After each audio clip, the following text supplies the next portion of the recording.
There aren't any small roles. As long as ikaw as an actor, naniniwala ka dun sa character mo, and then naniniwala ka dun sa kayang ibigay ng character mo dun sa kwento. Siyempre, lalo na kung naniniwala ka sa mga bida na. Siyempre, si McCoy and si Lizelle. Si Lizelle, nakasama ko na rin si Lizelle before. Pero si McCoy naman, hanga-hanga din ako kay McCoy kasi siyempre nagkasama din kami sa Batang Quiapo. Pero hindi lang kami nagka-eksena. Pero lagi din, nag-usap tayo na ito, na talagang hanga ako sa pag-evolve niya as an actor sa Batang Quiapo. So excited din ako makita dito kung anong gagawin ni McCoy from Batang Quiapo as David and then transitioning into this, role of Teng-Teng. So, yeah. Thank you. Leonea. Kay Sue, kasi natanong sila kanina kung ano ang wish nila. Kasi di ba pag pinabalik pa dito, after nag-wish. Ikaw, anong wish mo? Yung totoo. Oo. Mamatay na si Trump. Seryoso, hindi yung wish ko talaga. Tumahimik na yung mundo. Diba? Kasi especially yung Pilipinas, wala tayong protection eh. Diba? Ang nanggugulo talaga silang mga malalakas na bansa.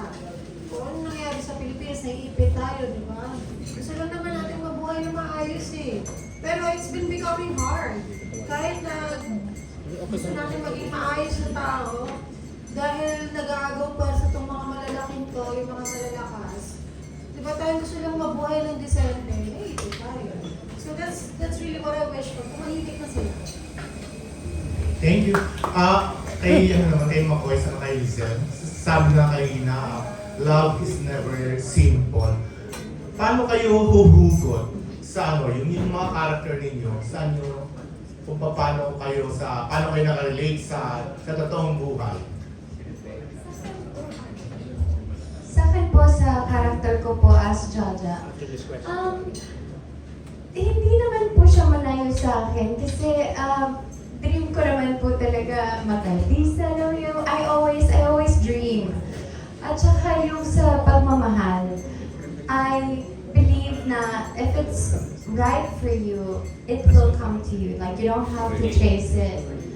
Pupunta siya sa'yo ng kusa. So, hindi po ako masyadong nalalayo sa puso ni Jaja at this moment. Yeah. Thank you.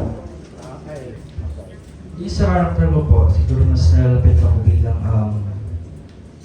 Teng-Teng. Dahil pagdating natin naman, alam natin pag culture ng Chinese, family, honor the family talaga ang pinaka-importante. Kahit ano tapos sila ng family. And sa akin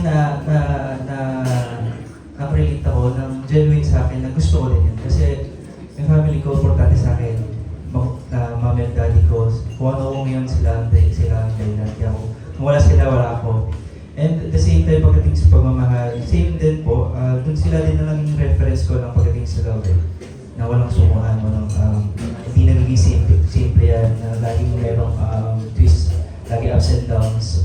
And siguro sa kay Teng-Teng sa kay Jaja, siguro masabi ko yung love na hindi mo ina-expect.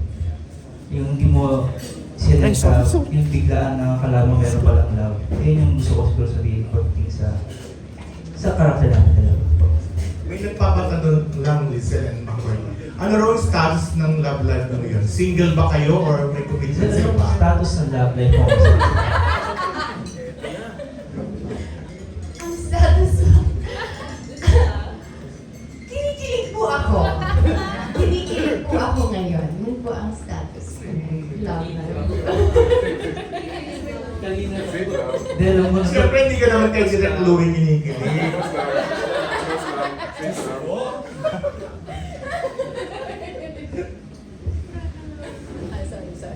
Hindi kasi usual talaga ito. Boss ang umuwi tanong tapos biglang personal yun. Pero ready ako dito, alam ko eh. Status ng love life ko ngayon. Basta siguro masabi ko yung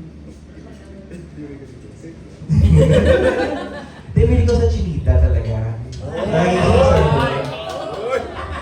Ala, totoo nga po kahit sabihin ko. Debili ko sa Chinita, tsaka kaya yung nalaman ko gagawa kami ng movie na Chinese film.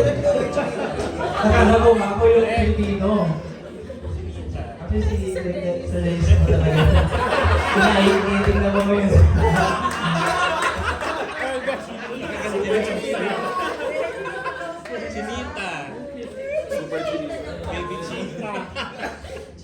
Ayun, nung natalaman ko about Chinese yung film, kala ko yung Pinoy, tapos Chinese yung gusto ko. Sabi ko sakto, kasi may ligaw sa Chinita. Tapos yun, ako pala yung Chinese. Pero nung nakita ko yung partner, wala, Chinita din siya. Okay, thank you. Gusto ko lang po tawagin ang isa pa rin sa mga cast, si Mr. Becca Chungsru. Sino malaya best actor? Dennis, tanongin ko na rin si Madam. Ano ang wish mo, Madam? I wish, Oo, tinanong lahat sila. yes, I wish this film to be a success.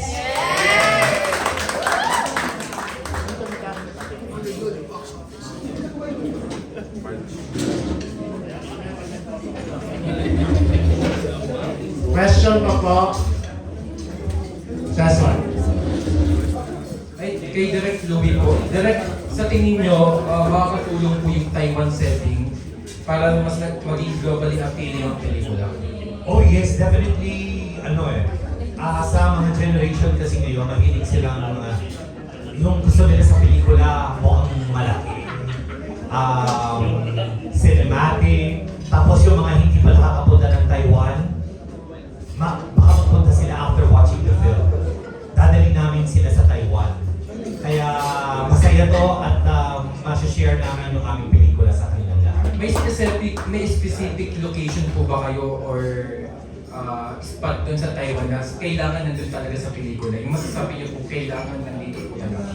Ay, syempre, nung ginawa ko yung concept ito, doon ako galing sa particular area na yun. Anong particular? Sheffield area. Ito yung real estate trend, yung doon lahat nagpapalipad, doon nag-wish lang. So, doon kami mag-shooting. Tapos meron pa sa Rockford Nation, na luckily, pinayagan kami mag-shoot for free dahil nagandahan sila sa store. Nag-submit kami ng concept paper and script. And then they approved it, walang bayad. So, mapapasikat din natin sa pelikula yun. Okay po. Dun sa dalawang lead po, kung may iba pang mga cast na pwede kong sumagot. At yung pong Mandarin language, aaralin niyo talaga or it's part of the storytelling po, di ba? Paano po? Ano yung status niyo ng pag-aaral niyo ng Mandarin? Sa language ko naman din, personally po, nakapag-Chinese school ako, pero di po lagi, parang 4 years po ako Chinese school. Tsaka kay Chef and St. Stephen.